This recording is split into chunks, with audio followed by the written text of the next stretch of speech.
Yeah, so it's been a big change in the rules this year for Formula One. The main things have been, firstly, the aerodynamics. There's been a whole new set of rules that have come in. So, and just to give a comparison, it's like going from building a two-wheeler for the last, I don't know how many years, to now all of a sudden a three-wheeler. It's a completely new thing. Everybody starts with a blank sheet of paper. So it's a very, very big challenge for the aerodynamic teams, aerodynamicists, to get the best out of it. The other big change has been going from groove tires to slick tires.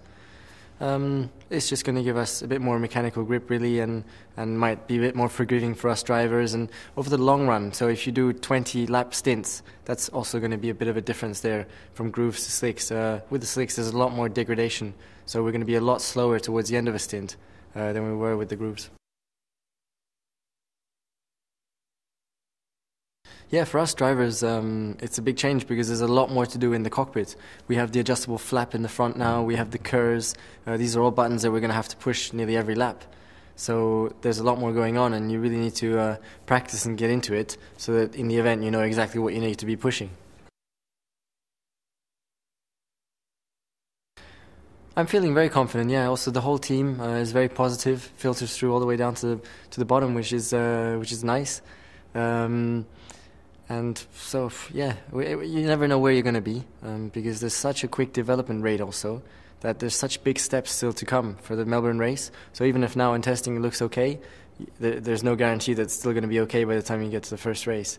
So we're just going to have to wait and see, but general atmosphere is very positive at the team. I look forward to using some of the new systems during this year, especially the KERS, for example. Hit the button and you get a boost all of a sudden. Well, it's not going to be like that, but still, it's a big increase in power. So that should be very interesting. The adjustable front flap you can use, especially when you're running behind someone, to change the balance in order to get a bit closer to the guy in front, to have a better chance to overtake. It's all things that should be great. Last year in general it was quite a poor season for us. We had some highlights which were nice, but in general it was a bit of a struggle.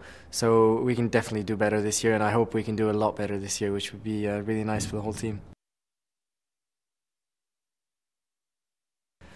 Yeah, this winter I haven't spent quite so much time practicing on the simulator. First I want to get really used to the real car, yeah, which is now in winter testing.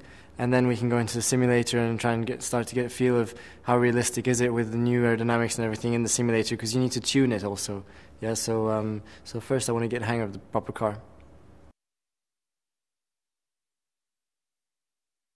Yeah, so winter testing has gone pretty well for us. In general, it's been just a big learning curve.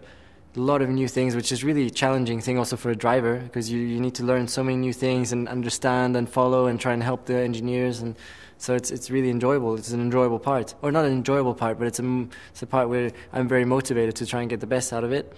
So it's been an interesting winter.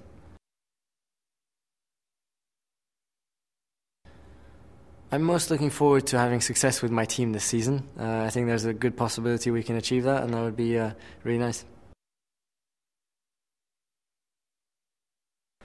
Yeah, so throughout the winter, driver-wise, there's a bit less workload on you, because you can't really influence once the development has started. You know, it's up to the team then to get everything sorted and develop, and the wind tunnel and things like that.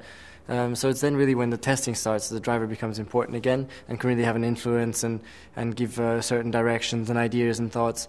So that's been an interesting process for me, and it's been great to see also in the factory how determined everybody's been. I mean, they've been absolutely flat out again and have met all their targets, which is good, and all their deadlines, and so it's been quite a good winter, I think, in general for the whole team. And yeah, as I said, the atmosphere is very, very positive for the start of the season. It's impossible to have any expectations for this year. Anything, it can go all over the place. Yeah, there can be a big mixture of things happening.